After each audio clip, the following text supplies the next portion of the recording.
podcast made by, for, and about Beatles fans. And now, here's your host, Ethan Alexanian.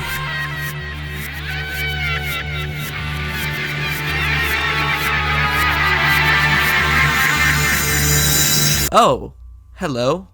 Welcome back to Fans on the Run. I'm Ethan Alexanian. This is one of the Beatles podcasts. See, I was able to pull that one out of storage because of this little hiatus. I can reuse my old jokes now and have it not feel stale. Because I'm not sure any of you will remember that I've used that before. All 6 of you. Jesus, these senile ramblings are turning more and more vitriolic against my own audience. Maybe I shouldn't bite the hand that feeds me. But I digress. We have a great guest for you guys today. It's, good guest. Our guest today runs the Cynthia Lennon Daily Instagram page, and she is the host of the She Loves You podcast. Please give a big FOTR welcome to Natalia Cardenas. Welcome to Fans on the Run. Hi, happy to be here.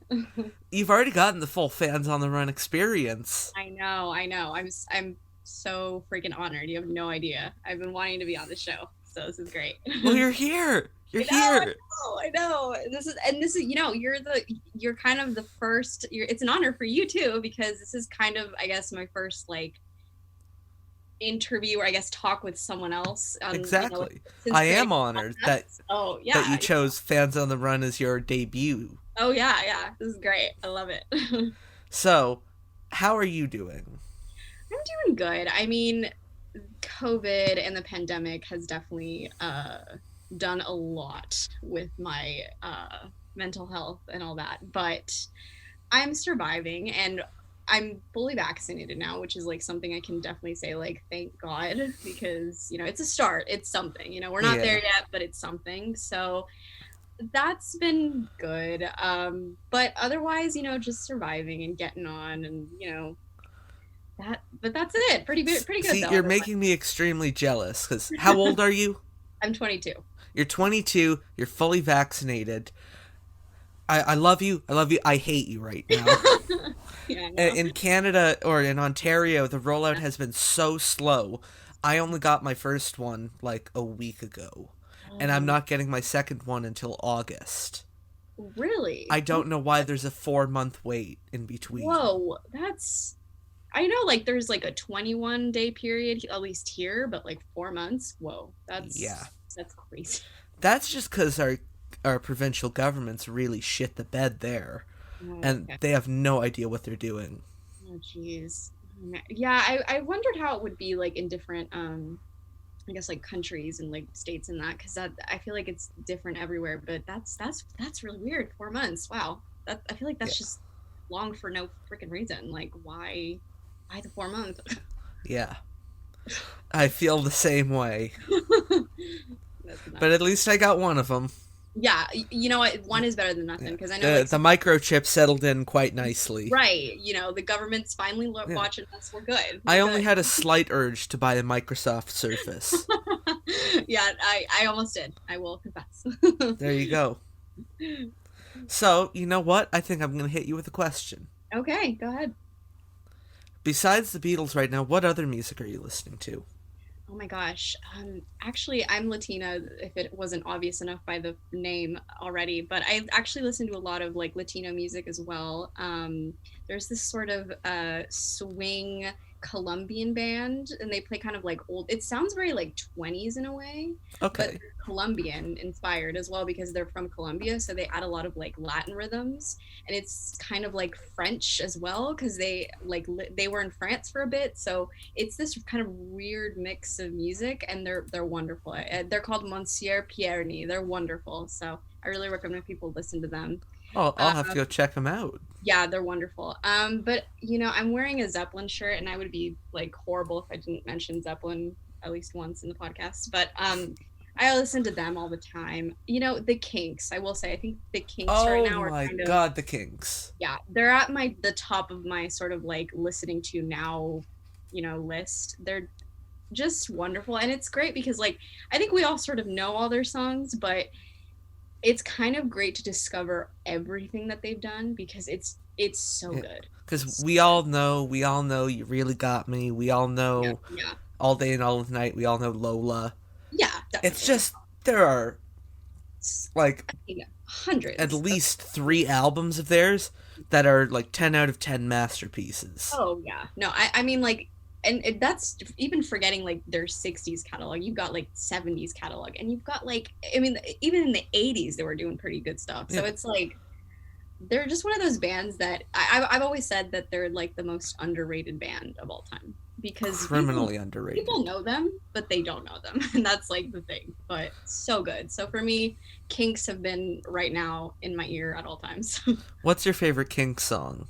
Oh God. I know you're gonna ask me about my favorite Beatles song too, and that's gonna be like a question. What? No. I How can't. did you guess? I I don't know. I just happen to listen a lot, but Oh, man. so with the It's not like Kinks, I ask the same questions every yeah, fucking right. episode. No, it's well, I guess with the Kinks, I have so many, but I guess You can give, like, a top 3 or 4 or okay. 5. I really love Picture Book. Picture Book is one of those songs that I will always just love, and it's always gonna be in my heart. But I think, oh my God, so cliche, but like Waterloo Sunset is definitely up there. Um, I have a bias towards that song because I live in a town called Waterloo. oh, great. So you can claim it. You can be like, Yeah, yep, I that's can our, look out my window and it's like, oh, look, there's a Waterloo yeah, sunset. yeah, yeah. Well, you know what? I'll say at least right now, Picture Book has been playing a lot, so I'll say Picture Book for now. But that's not, I think, ultimately the favorite of all time. See, you mentioned the Kinks, and this gives me an excuse to tell a story, if you'll bear in Yay. mind, about getting a copy of the Village Green Preservation Society album off an online auction site. Oh yeah. Um, that I severely miscalculated where the item was. Oh my God. I just saw, that's like a 1970s pressing of the record. I want it now, now, now. And so I ended up, bidding, bidding, bidding. I won. I looked at the town name, just kind of glanced over. I'm like, oh, that's, St. Jacobs. That's like where I Yeah. live. And then I looked the next day, because my mom was going to drive me. And she's Yeah, like, yeah. so where is it? And I'm like, oh, let me go check. I severely miscalculated. It was like an hour and a half away, and she's like, "Oh my God, you idiot!" I'm not gonna drive you an hour and a half away just. No, so she did. Oh, she did. Okay, She good. Yeah. did. My mom would have been like, "Yeah, we're going home. This is not." but like, you know what? The things we do for good music, right? Like the Yeah, things. I we wasn't do- gonna be able to get my money back, so Right, right. That's it was a nice drive. yeah, I know. Oh man, but no, I get that. I'll do. Well, I won't do anything for music, but I will drive far. I will, like there's things I'll do for it. So whereabouts in the United States of America are you? California. So Southern California. I live in Irvine, which is a really Okay, like suburban city. There used to be a lot of orange trees because it was like a lot of farm country, but now it's very suburban and I know bubble. Irvine. Yeah, it's nice. It's very small. It's weird because I don't even like to call it a small town because I feel like when people say, "Oh, it's a small town," they just think Yeah, like, "Oh, it's just farms," but it's like a modern small town if that makes sense. It's yeah. very closed off and I think they call us the safest city in America, which is I don't know if that's a compliment or I mean it could just be good, you don't got robberies, but it's boring most of the time. But Take what you can get. yeah, exactly. But it's good because I still live like 20 minutes from the beach, and I can do the normal California things. So yeah, it's good. Are you one for going to record stores? Oh, a lot, yeah. What's the situation like now with COVID? Well, so in Irvine, there's not a lot, as you would imagine, but I'd have to go. There's like there's a place called Old Town Orange, which is kind of just like 15 minutes away from me, and that's kind of it's the vintage city I like to call it because there's record stores, there's antique shops, and that's mainly where I get a lot of my records. I found like a Rumors first pressing there for like Oh, 40, yeah, for like for $40, and I was like $4? $40. Sorry, I 40. 40, which is not bad. I mean, Yeah. I got it and it's in great condition. It sounds wonderful, but I usually go there. But I mean, in terms of like COVID, like the one I go to, it's only open like 3 days, so the weekend, because they're like, we want to just make sure like it's really safe. But I mean, that's where I go a lot, and also like in those antique shops, you just go through the bins, and there's like such goodies that you're like, oh my god, like I cannot believe this is like in here, you know. So I go there. So it's pretty open now, at least in California, but you know, other states very different. But you know, In Ontario, it's been varying stages of openness since like last June. So everything was open in June. yeah, Like all the stores were open. I was so happy. I went to, all the record stores, Yeah. even drove into Toronto to go to all the record stores there. yeah. And then everything closed again in December, and then it reopened in February, and now it's closed again. But my local antique store, like 2 minutes from my house, Mhm. oh my god, there is so much good stuff. Yeah, I know, and that's what I'm saying, right? Like you find goodies, like where you're just like, are they really selling this? Like they're gonna give this away? Like it's insane. It's insane. I found like so many things, and I'm so grateful that I didn't just limit myself to the actual record store. Like I went to the actual shops and like looked, you know. But yeah, for sure. Because I've found some really cool stuff there, like British pressings of the Yardbirds albums, Oh my like gosh. a bunch of Ooh. Beatle imports. Yeah, that's insane. Oh man, that's lucky. That's lucky. I have yet to find like a British import yet, but that's very lucky. Yeah, I went to another record store that's kind of like 30 minutes from me, and it's not really a big place. It's actually rather small, but I found this really cool Hard Day's Night like record, obviously, but it was the Peruvian release, so it was like the Peruvian. And I'm Peruvian, so for me that was really interesting because I was like, oh my gosh, like it's, this is what they would have released in Peru. This is the cover, right? And it was really interesting because it was like Los Beatles, and it was, it's just hilarious, because I'm thinking of like, oh, my family was there. What did they think of the Beatles? Like that was really cool to me. Well, it's one of my big passions is like trying to collect Beatle records from all over the world. Right. So looking at those pressings from like Peru and Brazil, where it's like Los Beatles, and then like a long complicated Portuguese title that I would not even be able to pronounce ever. Right. I know, it's hilarious, and it's also, I don't know, like it's just interesting because they didn't really like play there, right? Like in Peru or any of that. So it's interesting to see how the Peruvian fans would have gotten all this like Beatle info and all that because they didn't play there, which is a crime. But on that subject, this is a kind of a shameless self plug. Not quite Peru, but Brazil, Venezuela. I had a guest on not too long ago named Lizzie Bravo, and she talked a lot about Beatle fans in those areas in the 60s and, how they fell in love. I know. It is fascinating. I like my aunt, I think from what I remember, she was a big Beatles fan because I think she was like in her early like 20s at the time, like in the 60s. So she was the youngest of my grandmother's sisters. So like she was a real big Beatles fan and like a huge Stones fan. And like she would be like, oh, Ringo was my favorite, and it's just fascinating because like she's so sweet, but at the same time it's weird to think of her going crazy over like the beat. I don't know, because it's just so random, but it's hilarious. It's so funny. So funny.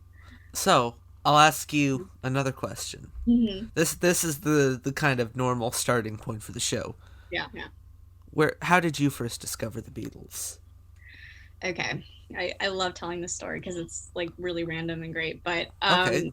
So you have my interest piqued. Yeah. I grew up listening to them. I mean, that's all my dad would play in the car, typical dad rock. You put the Beatles one and it's all the hits. So like She Loves You and I Want to Hold Your Hand were two songs I always knew, right? But, and that's kind of the thing, the Beatles as a kid, but you don't really you don't get obsessed, right? Until you do get obsessed. So it was in the 8th grade, and I remember this like perfectly. It was the 8th grade. I was an 8th grader, so I was like 12 or something. And the Beatles Rock Band, I think, had just come out, like the game, right? Like it had just come out, and the commercials were everywhere, and it was Meet the Beatles, rock the world. Yeah. It was like great, and I'm watching TV after school, you know, like eating my Lunchables, you know, like a kid would, and I was like, oh, it's those Beatle guys that Dad would always play. Like, okay, cool, and I would hear like all the songs that were on the one album or whatever, and then all of a sudden I heard I Am the Walrus for like the first time, like just the first ever time in my life. And I was like, wait, what is this? This does not sound like the happy-go-lucky Beatles that I know, you know, like This is so weird. And I heard like the strings and it was on the commercial. And then I'm like, oh my gosh, this sounds amazing. Cause I was amazed. Even as like a little 8th grader, I just freaked out over that song for some reason. It was that particular song that like made me just want to go, okay, I have to know everything. Like I have to listen to everything now, you know, because I think I know the Beatles, but I don't know the Beatles. And then from then on, it was listen to every album, read every biography, watch every documentary, every movie. I mean, like it is an obsession to this day. And I have, I guess, Beatles Rock Band to thank for that. And also I'm the Walrus, you know, thank you, John Lennon. Thank you for that. Did you end up getting Beatles Rock Band? We did. That was the funny part. I said, oh, okay, let's go get it, right? Because my brother, he plays guitar, so he loved like Guitar Hero and all that shit and Rock Band, and you know, that's what it was in like the 2000s. And we ended up getting it, and then I finally played the song, and I was like so amazed, and it was the funniest thing because I never thought I was going to like love them as much as I do now. You know, like in a way I was like, oh yeah, you know, Dad played it and it's good, sounds good, but it's not anything I'd be interested. Because up until that point, I would only listen to top 40 radio and just, you know, really bad. I mean, I don't like to bash on anyone's music tastes, but you know, just I wasn't as musically knowledgeable as I am now. But yes, we ended up playing the game all day, every week, every day. I mean, like it became bad. What was your favorite song to play besides I Am the Walrus on the Beatles Rock Band? Back in the USSR was so much fun. I loved that just because, I mean, it's such a great song in general, and being able to like get like a master score, you know, on Rock Band, being like, yeah, I did it, you know, even though you're not actually playing an instrument, but like George's like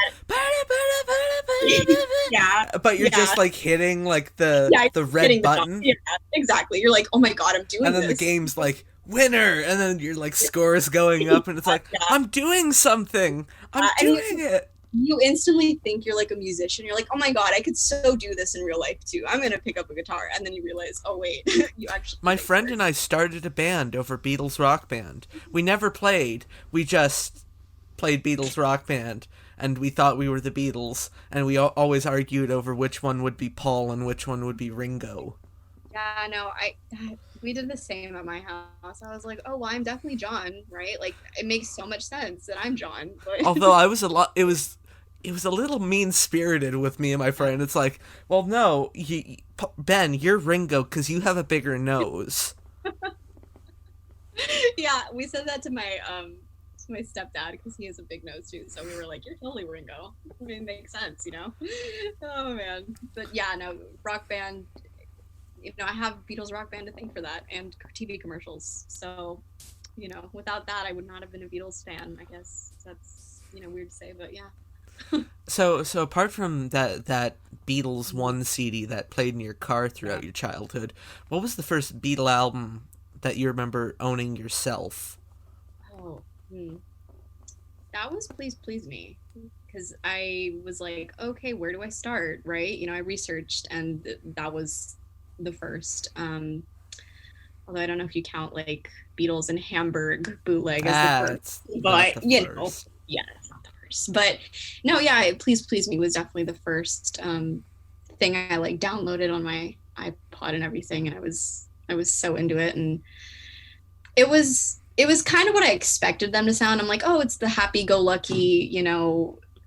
Not that music isn't wonderful, because it is wonderful, and they're wonderful and brilliant covers, but yeah, it was kind of more what I thought they would sound like, and I was like, oh, but it's still good. It's still really. So wait, you said you downloaded it to your iPod. Mm-hmm. Okay, I'm building a theory now of Yeah, like yeah, Beatle fandom over the last 15 years, and yeah, you can break it up into three eras. It's yeah. there's pre iTunes, and then Mhm. there's that period of like post iTunes, pre Spotify, Oh and then yeah, there's Spotify onwards. Because yeah, before then, definitely, yeah. you know actually had to buy the music. Right, right. Unless you're me and you do the illegal thing and just, you know, Yes. download everything. But that's, because I didn't have money. And unfortunately, I was Oh, I like, don't blame you. That was how yeah, I yeah, first got all the Beatles stuff. My yeah, oh, dad, God rest his soul, gave me a thumb drive with the complete illegal rip yeah. of the Did you have 2000 that too? Because I had that too. Oh the my God, illegal rip of the 2009 CD box set. But for man. some reason on that thumb drive was also like the Beatles EP collection. Oh God, yeah, yeah. Wait, did I you had have that too? the same thing. Listen, my stepdad, he would have every Beatles album, every like EP, every one. I mean, like he had everything on a flash drive. Same thing, same thing. Oh, that's kind of freaky. I'm It's the telling you. exact, and there was like a little folder of pictures in there because Oh yeah, I was yeah. like one of those weird kids. Like I didn't use like my iPod. Like if I was in the car on a trip, I would have like my full on laptop out to listen to music, Oh and my so God, I'd yeah. be listening to the music and like looking at the pictures, and it's Man. like, oh wow, this is them in 1967. That's awesome. Yeah, yeah. Listening to Oh, like I don't know, right, Piggies or something. right, right. Yeah, no. I'm telling you, we're all living the same lives as Beatle fans. Like So we far, all. this is turning out to be one of the most relatable episodes of Fans on the Oh, Run I've recorded yet. we've all. I mean, I will say though, I think like younger fans that are kind of, like 14 and so Yeah, on now, it's a little different because they can just log on wherever and they'll have a Beatles song, right? yeah. But, but I will. We had to go and We find had it. We had to buy to, it we or had have to, someone download it for yeah, us and put it exactly. on a thumb drive. We had to work to get Beatles songs, But no, I mean, I love the younger fans too. But it is hilarious because I'm telling you, we're all living the same lives, us that kind of grew up in this era of not accessible yet, but sort of getting there. The completely ironic, undertone of this whole conversation so far is we're talking about the kids these days don't know, and Yeah. like 4 out of the 5 of the last interviews I've recorded were like people like, oh yeah, I first heard about the Beatles when I heard they were going to be on the Ed Sullivan show, Oh and so man, we yeah. tuned in on Sunday night and saw them. That's the But no, irony. we're the true elders here. I know, right? Like we weren't even alive when, most of them were plagued, but I wasn't even alive when George was alive. yeah, I was, but I was a baby. Yeah. I was like didn't even know what a Beatle was then. Although the thing is, I was born 9 months after George died. Oh, So, really? or around 9 months, Yeah, 22nd of yeah. August. Oh, wow. I could be George. Yeah. Of I course, mean, if I was George, this would be a very narcissistic move, starting a show about myself. yeah, he wouldn't do that. He'd be like, "Why would you want to know about me? I'm Yeah. just George." Well, you're just a band. Yeah, I just go in my garden all day and I pray. That's all I do. So, another thing that we have in common is we both have Beatle podcasts. How did Yes. yours come into existence? Well, Or as you actually, mentioned, which came yeah, first? The Cynthia Lennon page or the pod? definitely the Cynthia page. That was the first thing that like really started for me. When did you start that? I have been doing it now for I think like 4 years. It's Oh been like wow. yeah, it's been 4 years. And it's been an amazing experience. Like I can't even tell you. I've connected with a lot of Beatle fans in like such a genuine, honest way, and I think that's the best thing about running a page for such an incredible human being that she was. But yeah, that was the first for me. It was running that page, and then as I kind of because I did a lot of like as Beatle fans we know a lot about the history, and I did a lot of research on just like these incredible women that they were with and are associated with them, and I was like, there's a lot of Beatle podcasts out there, and they're all wonderful, and I listen to so many, and I'm not going to give shout outs because it would take like too long, but Oh, you can give shout outs. This is a generous show. All right, well, yours and like because of the Beatles podcast, I love them, and like the Muses podcast. I actually spoke with Erica 2 days ago to do an interview. Oh yeah, they're great. I adore their show, and like everyone should listen. But like I said, there's just so many Beatle podcasts out there, and I was like, I want to just dedicate something to like the incredible women in their lives. I think that would be something that it's been discussed, but like not in full. And I really wanted to just talk about like what they did.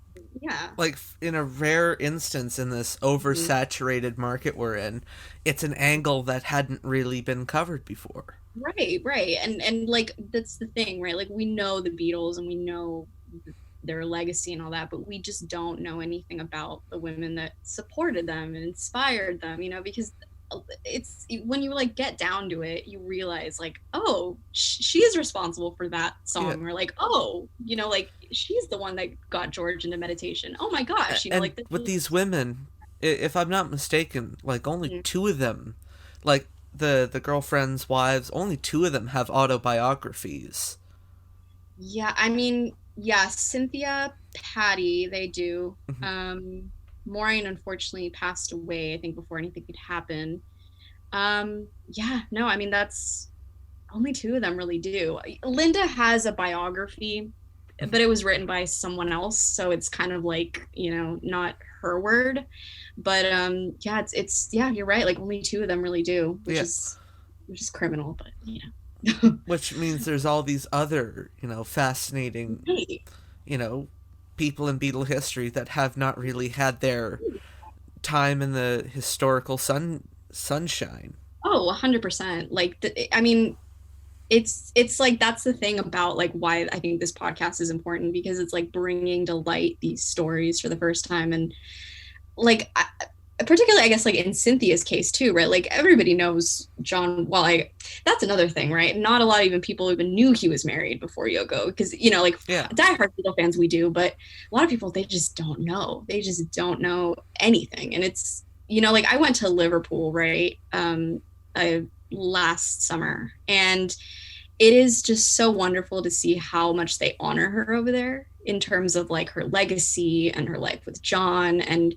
it is great, but it's been a while since I've been there. Yeah. Could you, like, what kind of things do they do?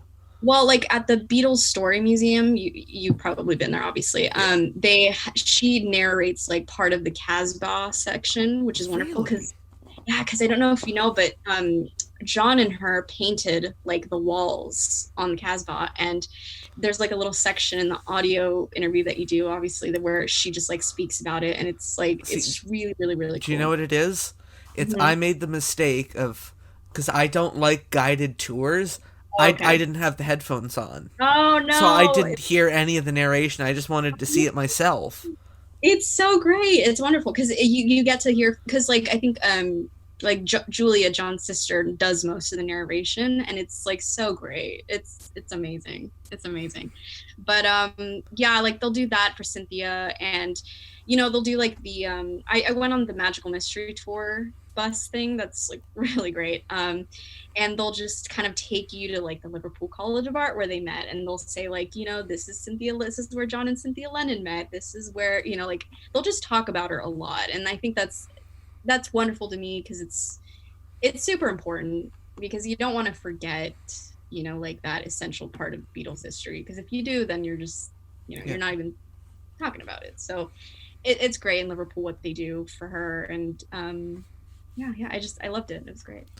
Now this is a question. I don't know how much of it like you would say in your own episode when it gets to this particular individual, but you seem to have like a particular fondness for Cynthia.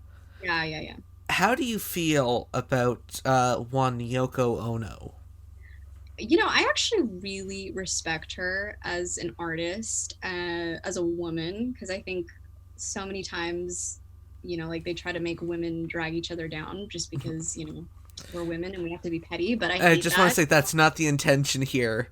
No, no, of, no, yeah. no. You're fine. You're fine because it's more like I'm It's tired not like of I'm like, yes, let's have women no, tear no, down other women. battle. No, yeah, you're fine. No, I just think in society it tends to happen where like why do you gotta drag other women down to make it, like it's sort of that. But like I said, I really respect her as an artist because if you actually really look at her art before she even met John, it is fascinating, weird, given in my opinion, but it is fascinating. And she was kind of a real big feminist at that time. And I mean, I think I like to see Yoko in that light. I really like to see her kind of before she met John because it's fascinating to me. Do I think there are things that she did that maybe are not the best? Yes, I do think so. And particularly that comes with Cynthia and Julian, the things that she might have done aren't I still like to talk about it because it did happen and it's on record. But again, I always say John loved both women at 2 points in his life, and that's something that's like it's there.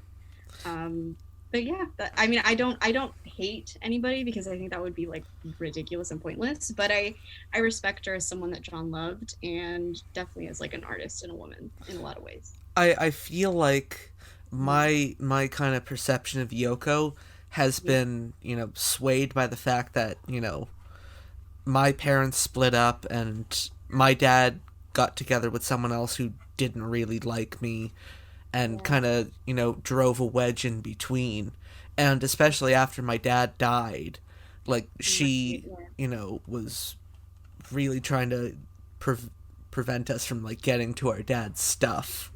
And so I feel like I can empathize a lot with what Julian went through.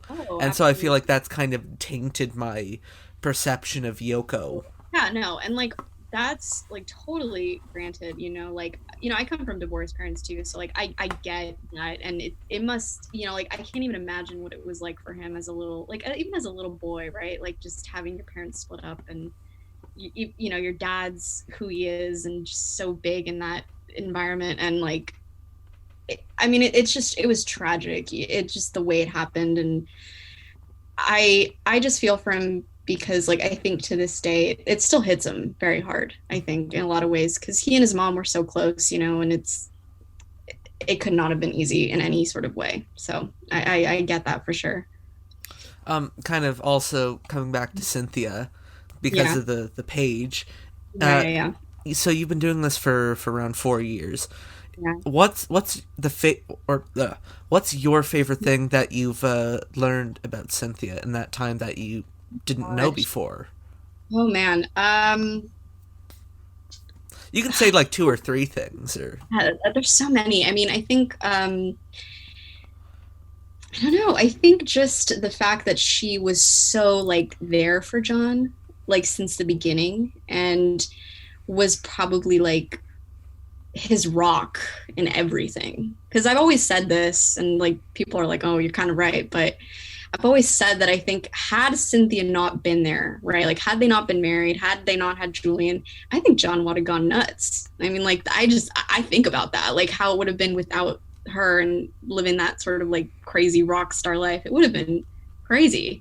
So I think for me, having her as that kind of like first love, my rock in a lot of the ways as a person, for me, that's her unconditional love and support of him is my favorite thing. But I think also how funny she was, and I think that's what people don't like see. She was such a funny person and just so smart, like in so many ways, and I think like that's the thing, right? John fell in love with her, right? So he wouldn't have fallen in love with her had it not been for her spunk and her funniness and like her sweetness. And I think that's just like little things you find out about her. Nothing in particular, but I think just the little things I find out about her is like just the best for me. And I think that's what I love most about her in general. And also just the fact that she was there since the beginning and is probably one of the most important people in Beatle history, yet she's like not really talked about, but yeah, so for me that's kind of an accumulation of things that I loved and like found out over the years. I'm gonna do something which I don't think I've ever done in the show's history, because I don't like writing notes. I'm gonna play a little game of word association. I'm gonna name an important Beatle woman and you say the first thing that comes to mind. Okay, this is fun. Woo! Okay. I'm excited. Maureen. Sarcastic. Jane. Independent. Astrid. Artsy. Cynthia. Loyal. Yoko. Unique. Who else am I missing? Linda. Loving. Olivia. Why did I say it like that? Olivia. Yeah, no, Olivia. Strong. Thank you. That was so much fun. And like I could even explain why, but we won't go into it. But like that was so much fun. I'm trying here. I'm trying to shake things up. Yeah, no, that was great. That was great. I love those word association games. So for me, that's like the best. Good times. It would probably be better if I could remember off the top of my head more than like. Yeah, because I'm thinking. Does I'm like, Jenny Boyd count? She's a Beatle girl. Okay, Jenny. I mean, Jenny. She's. It's weird because I want to say like liberated, but I think young would be like a great word for her because I actually just finished reading her memoir. It's so good, by the way. Like everyone should read it. But that's Jennifer Juniper, right? Yeah, Jennifer Juniper. She just every time I would like read about like just the Beatle years or whatever, young came to mind, like just a young free girl in the 60s. That's everything that comes to mind when I think of her. So young, I would say, is like the best association with her. Okay, I've come up with two more. Okay. Frida. Liverpudlian. Fair enough. Yeah. She's such a Liverpudlian. I love her. And I've forgotten the other one. Thank you for this game of word association. Yeah. I'm honored. So I'm gonna hit you with a big, broad question. Cool. Go for it. What do the Beatles mean to you? Oh, I love this question. I love asking it. I know. It's like the big one. They mean the world to me. They mean knowledge, as weird as that sounds, but they, because I always say I wouldn't be the person I am today if it was not for the Beatles. Like I would not know the people I know. I wouldn't be talking to you right now. I wouldn't be listening to the kind of music that I listen to. I wouldn't have had the experiences, right, that I had. I wouldn't have gone to Europe. I wouldn't have, like there's just so many things that it's because of them I gained so much knowledge, and I'm so thankful for that. And I like grew to love music even more because I liked music, but I think my love of music really started as soon as I became like a huge fan. So for me, they mean just complete knowledge and everything, definitely. Now, kind of like how you said, a good memory is of, getting into the Beatles through the Rock Band game and the commercials. Do you have any other, favorite Beatle memories? Like moments throughout your life that kind of involve the Beatles in somehow? I mean, Liverpool, obviously, but I guess that's more like now, but... That could count too. Yeah, I mean, going to Liverpool and seeing where they, like, came from and being literally in, I like to call it, like, Beatles land, because it's literally, like, Beatles land, Well, it's like Matthew Street is basically a theme park. Yeah, it really is. It feels, though, much more authentic once you, go out into the rest of Liverpool. And it's like, this is where the Beatles actually came from. Oh, 100%, totally. That's for me, like, I think why it's like one of my favorite memories. And I don't know, just everything about it. But I guess also like, even if I didn't know them that well, I guess it was really nice when I was younger getting to listen to them with my dad and like sharing that. Cause I've had a kind of a difficult relationship with him over the years because of the divorce and all, but I think I can always relate music with like our relationship, particularly the Beatles. And for me, that's like always that's always stayed here, like in my heart. I Even can like relate. now, yeah, even now when he calls me, like he'll always mention something about the Beatles, and because he's, his favorite band is the Beatles, so we have that connection, and I think that's for me, that's like those great memories, definitely.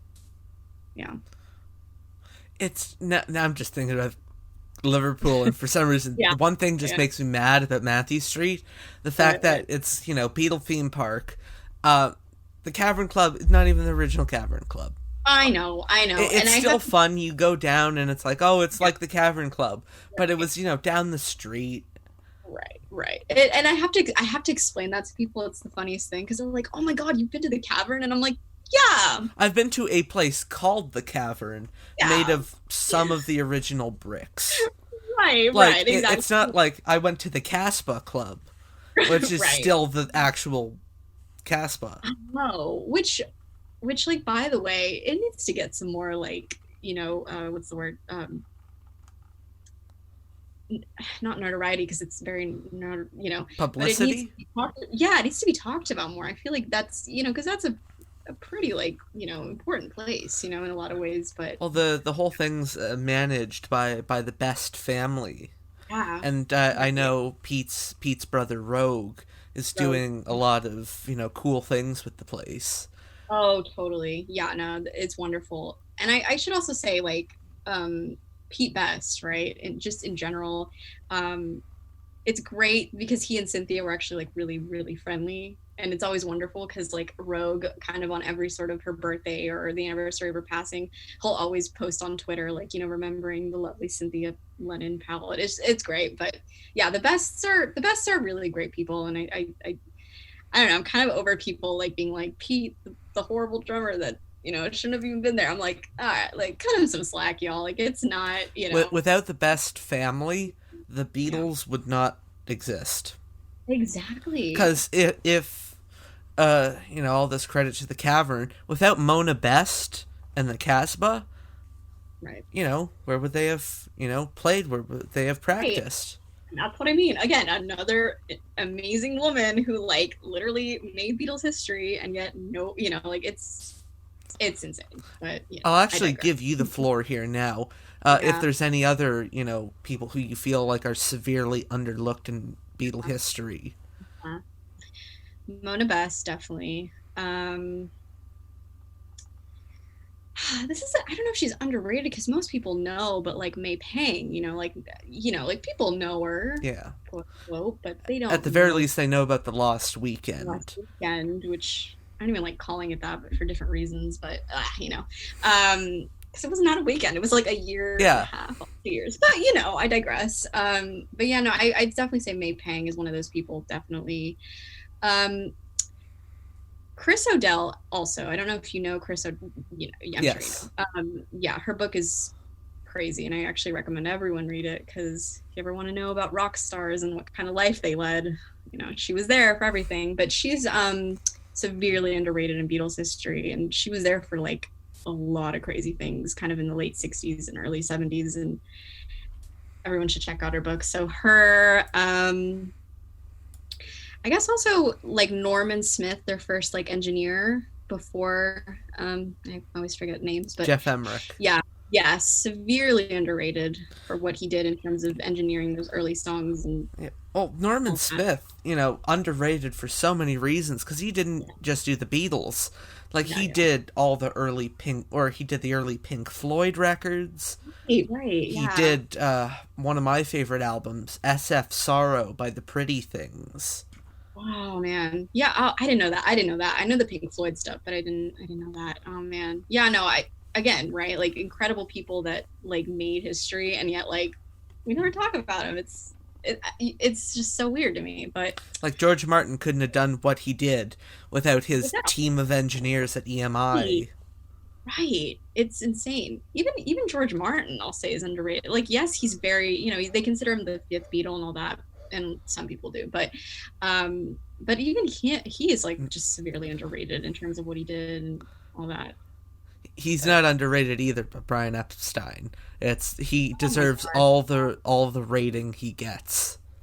Yeah, that's the thing. Like, I remember I was telling my stepdad like about Brian because he didn't know who he was. He was like oh, okay, they probably just had some manager, whatever. But I was like, oh no, Brian Epstein, like he did everything. They would not have been, like where they ended up if it had not been for Brian. Just, and I think that's why like his death was the beginning of everything just going to shit. It crippled the Beatles. Oh yeah, definitely. Have you ever read the book You Never Give Me Your Money? No, but I've wanted to. It's been on my to-read list forever. You have to. Okay. I feel awful because I'm blanking on the author's name. Peter Doggett, that's the guy. Okay. His book, it's, it basically follows after the death of Brian, how the Beatles kind of collapsed in their fall, and it goes through, like, modern day, or through 2010 when the book came out. Yeah, no, it sounds wonderful, and I've been meaning to read it. It's delightfully, like, petty and sarcastic. Oh, really? Yeah, like, it's kind of snarky, and it's awesome. I feel like if you're gonna write about money, though, you have to be, like, snarky and just, like, really petty, especially when it's, like, rock bands, right? Like, that pettiness. But, oh, man, yeah, I gotta read that. I definitely What's your favorite Beatle book? Oh, I'd be biased, but John by Cynthia Lennon. But no, I mean, I guess in terms of... you can say that. Yeah, I mean, I think that to me is my favorite, but I think... Do you prefer that to the other one she wrote, Twist of Lennon? Yes, because her first book, it came out kind of when John was... Not kind of. It came out when John was still alive, so she couldn't say anything, like, you can't do anything. And again, that's not the type of person she was anyway, because, I don't know if you know, but, like, John was going to sue her. Like, he was ready to do it, because he heard about it, from the press and all that, but... I don't know if this is, I've heard this from like sources, but who knows how true it is, but I think he might have read like some part of it and he kind of dropped his lawsuit because he knew like, oh, she's not bashing me. She's just telling our story. Okay. That's fine. Which is great because that just shows what kind of person she was, right? Cynthia never seemed to, bash or be terribly bitter towards... No. Like, I rarely, in all the interviews I've read and seen, she hardly ever had even a bad word to say about Yoko. Hardly. Yeah. I mean, if anything, she's, like, too nice in a lot of ways. Like, she's just... She actually gives her credit in a lot of ways, Like, there's this one part where she talks about how, like, Yoko, I think, asked Cynthia for advice on, mothering advice, right? Like, how they both had a boy and... She was like, oh, how do you do it? And, I just had to tell her, just give him all the love you can. That's all you can do as a mom. And I don't know, to me, that just showed so much of like grace and humility as someone, I don't know. Like, was this like when Sean was born? It was when John died. So Sean was like, I think like 5. And that was, obviously Yoko was worried, how am I going to do this alone? So it's, yeah, but going back on the book thing, I really love the Hunter Davies biography. I think it's just really cool and really like that was actually the first Beatle biography I read like ever. Oh, lucky! You're lucky. Yeah. That book has been out of print in Canada for so long. Really, I might have to send you my copy. Take it, because honestly, it's okay. great.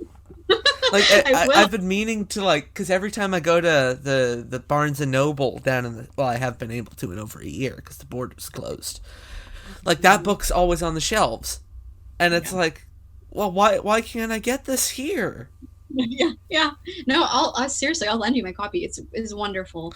No, you can keep it. I'll buy my own. Right. Yeah. No, but it's great. So that was, I think for me, that's great. Patty Boyd's book's also just really good in terms of like if you want to know about the craziness of that time and all that. But yeah, I mean I think definitely Hunter Davies is my favorite in terms of like a Beatle book because I don't know, I tend to just, it's weird because I tend to know now what's kind of a money grab and what isn't a money grab, in terms of like that. And I always make sure that the source it's coming from is someone that knew him and not someone that's like, I'm writing a Beatle biography, never met him, but here we go. If you have specific names in mind, we'll talk after the recording is done. I have opinions. Oh man, okay, but yeah. There's a specific author that I refuse to mention on the show, and if I have to say his name, I will bleep it out because I'm scared of that man. Oh man, I feel like I know who you're talking about, but I won't say. I won't say. Well, you'll know soon enough. Yeah, definitely. So But yeah. now it's this is gonna be, I can tell this is gonna be a spirited conversation. Woo! Now it is time. Do you know what time it is? Tell me. It's time for the quick fire questions. Oh no. The questions that are short, but the answers are not. Oh god. All right. I'm Here's ready. the question you predicted earlier in the show. What's your favorite Beatles song? Don't have one, and I will never ever have one. Okay, 'cause give me a like a top 5. I need something. It's like Sophie's Choice. How am I gonna pick? Like they're just all so good. Okay. Of course, I'm the Walrus, just because of its, for me. There's a leaf blower outside my house, so that's fun. But Sophie's Choice isn't a great metaphor because she only ended up with the one in the end. That's right. But that's what I mean. Like, Yeah. I didn't only. Well, okay. If we're talking about like a list, okay, I am the Walrus, like I said. Taxman for sure. Oh my god, this is so difficult. Actually, Taxman, I haven't heard that one that much. Like in terms of these. Really? What?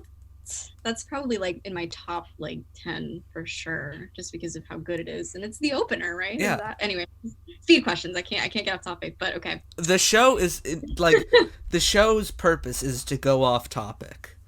All right. Cool. This is the podcast equivalent of an off-road vehicle. Right. Love that. All right. So I'm the Walrus, Taxman. Definitely, I want to hold your hand.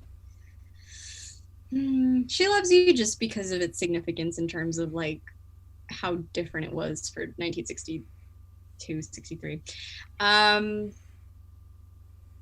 If I Fell, I'm a Loser. I could go on. Not. But I could go. I am, but that's a different story. But I am too. I mean, I could go on, but I think maybe I'm just gonna say I'm the Walrus because of its significance. Is it like my favorite of all time? I don't know, but it's definitely like up there, and it's the one that changed my life. So we're gonna go with that one. That answer is acceptable. Yeah. Now, do you know where I'm going with the next question? I feel like I do. Try it. How about ask the question yourself if you think you know where this is going? What's your favorite Beatles album? Okay. I'll just ask myself. What's your least favorite Beatles song? The obvious Revolution 9. Well, I don't even know. That it's just not even a song. It's an art piece, but that's hard. I've never really thought like what's the worst of the, Or what's a song worst. that you're sick of that you don't want to hear? Rocky Raccoon, or I mean, yeah, I can't. I love you, Paul, but I can't. What is like? I can't. Finally. Yeah, I can't. Do people? Okay, I know people like it, but really, do people really like it? I feel like I'm the only one that's like, ugh, God, no. Stop. I could be mistaken, but I think Ken Womack likes it. But Why, Ken? well, but Ken doesn't like Mr. Moonlight, so that kind of, cancels it out. that cancels it out. I'll give it to him. Yeah. No, I mean it makes it worse because I love Mr. Moonlight. I love Mr. Moonlight too. Oh man, that's a It like, just means he can't take his opinion. You're right. Love exactly. you, Ken. Yeah, Nicole, love you, Nicole, if you're listening to this, please, please still allow authors you represent to come on my show. Get a lawsuit right now, just right there. Yeah. But Oh, that was a half joke, half not. Yeah, There's a good thing this isn't like a video podcast because you'd see me sweating bullets. I know. Here we go. Here's my lawsuit. No, just kidding. Love you, Ken. You're good people. Yeah. But yes, I guess to answer your question, Revolution 9 and Rocket Raccoon, I will never ever listen to, and I can't do it. Now the question you guessed. What's your favorite Beatle album? And remember, this question is a minefield. there's a Yeah. correct answer. So many opinions and so many correct answers and not correct answers. Yeah, okay. Because you've listened to there's a secret correct answer. Yeah. For me, I'm going to say Revolver, and I've always said it's Yes. Revolver. That's the right answer. Although really, I used to be like the most cliche, and I'd be like, oh, Sgt. Pepper, obviously. But no, Revolver's my favorite. And Now I feel bad. Are you just saying that because that's the secret answer? No.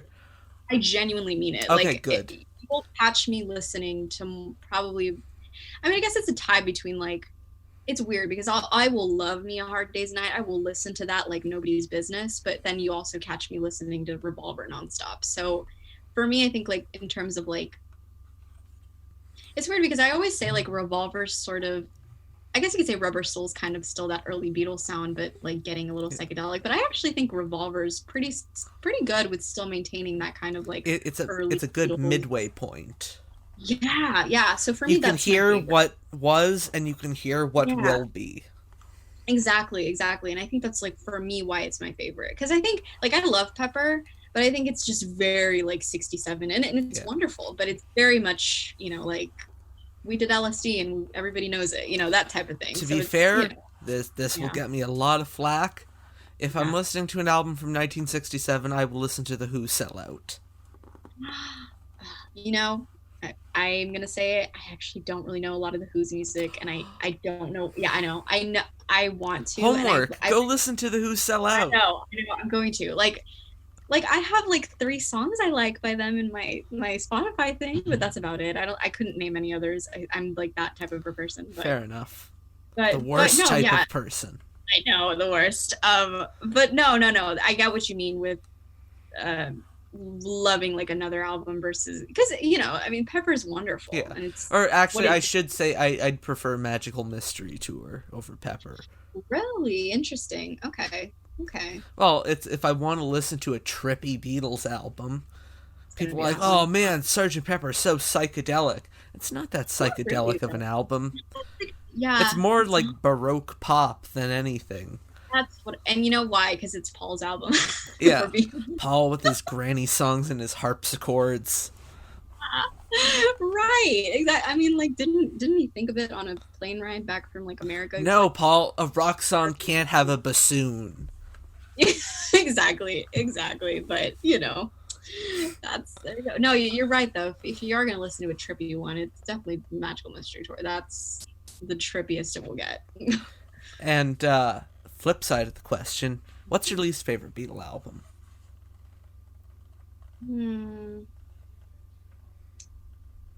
There's also a correct answer for this. I know, and I know which one it is, but I don't know if I necessarily agree with it in a lot of ways, but we'll see. Okay, that's fair.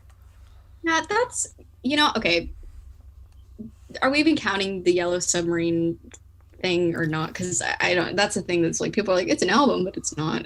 I mean, if you can't think of any others, I accept it as an answer. But most of the time, it's a bit of a cop-out because it's not a Beatle album. There's like 4 Beatles songs on it.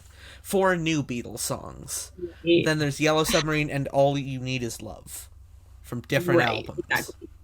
I guess I don't know if I have a least favorite because I just love all their music, and that's like, so you have to answer. But Beatles for Sale, I love most of the music on it.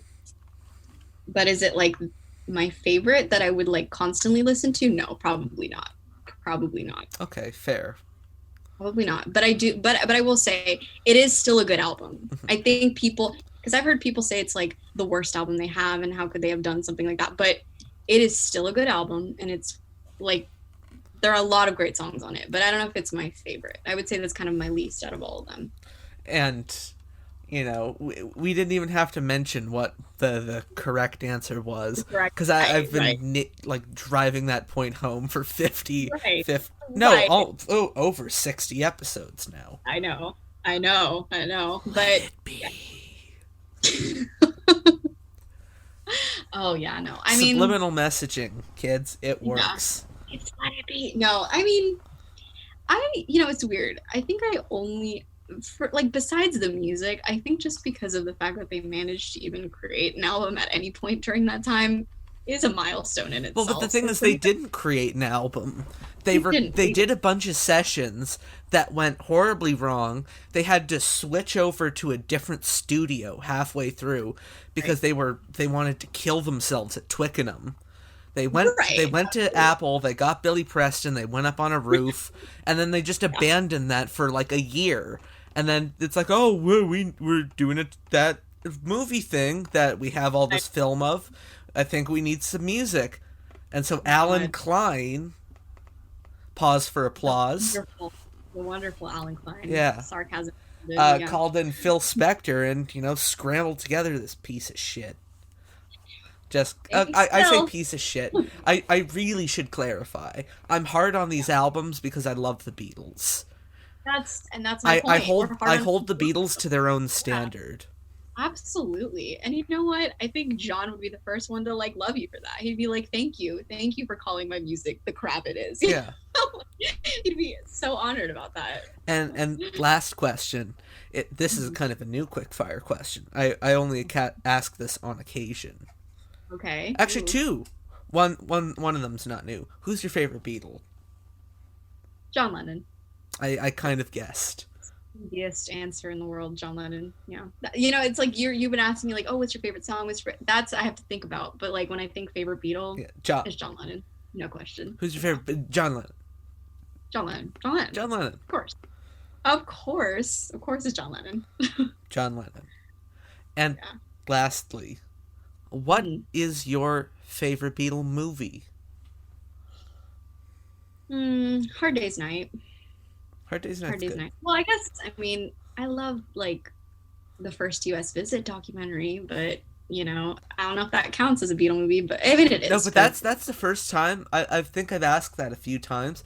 The first time someone said the first U.S. visit.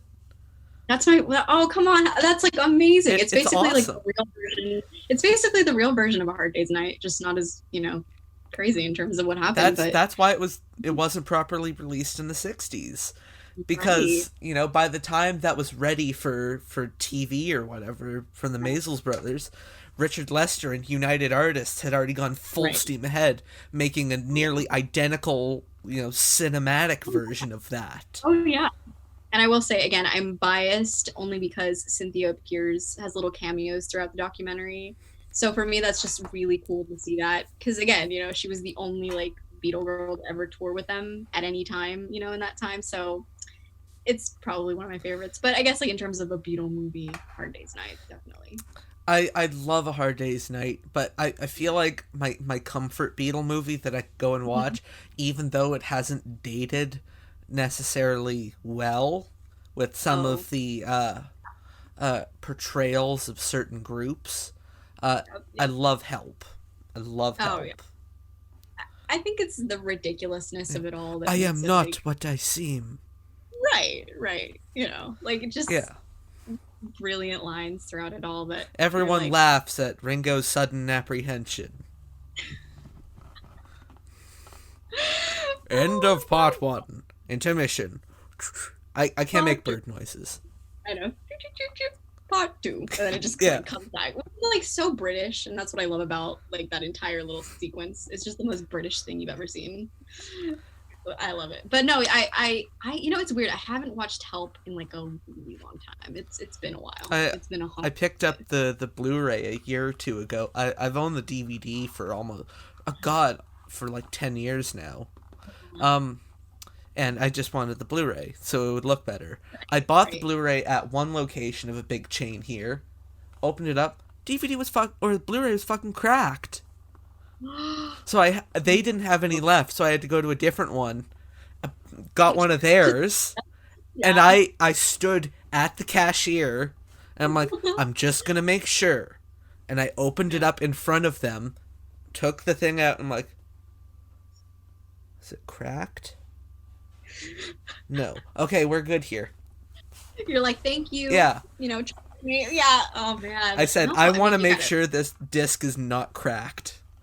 Yeah, you don't want it to have to go to another one just to get and the funny thing is you're getting Help by the Beatles, which is not an Oscar winning film or anything. It's the Beatles, right? No.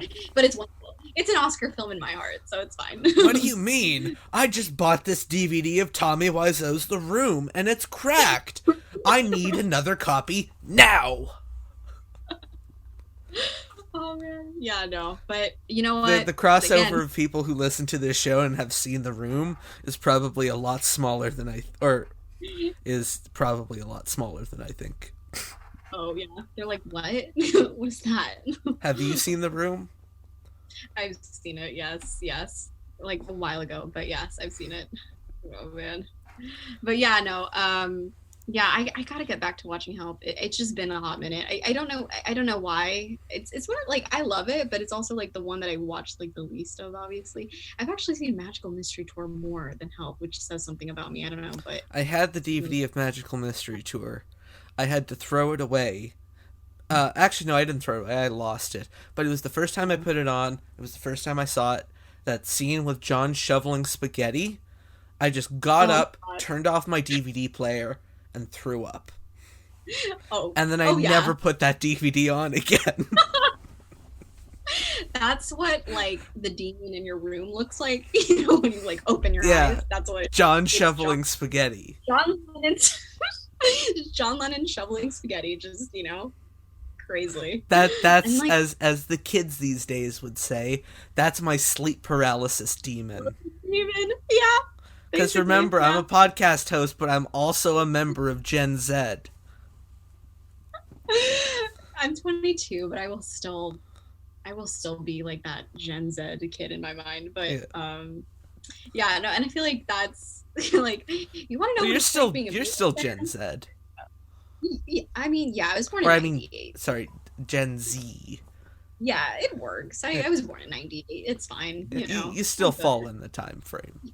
I'm good. Yeah. Definitely. But now I turn it over to you. Where can people find you and your show? Okay, so my show, like was mentioned, is the She Loves You podcast. I'm currently on iTunes or Apple Podcasts. What the Apple thing? You know, I know the struggle. The big Apple, yeah. But not the main Apple. The other the copyright infringing Apple. Exactly. Apple Podcasts and Spotify podcasts. So you can find me on there. I'm trying to figure out a way to get on like other platforms right now, but for now you can find me on those two things and my page, Cynthia Lennon Daily, on Instagram. It's fun. It'll be a good time. Message me whenever. And now I have to give my little spiel, which I hate doing because there's a lot of words and I have to remember them all. All right, so if you're listening to this on YouTube, which a lot of you seem to do, if you haven't already, please hit that subscribe button if you haven't subscribed already. And you know what? Ding that little bell notification icon so you get notified every time I post a new video, which I post other things there too that aren't Fans on the Run, and so you'll be the first to know, along with everyone else who just coincidentally happens to be on my page at the same time. But that's besides the point. If you're not streaming this and you want to be streaming this, we're available everywhere, pretty much. You know, your Spotifys, your Apple Podcasts, your Stitchers, your Podbays, your Podbeans, your Pods. Any website with the word pod, I'm probably on, because my distribution website thing just signs me up for all this stuff. Like iHeartRadio.com.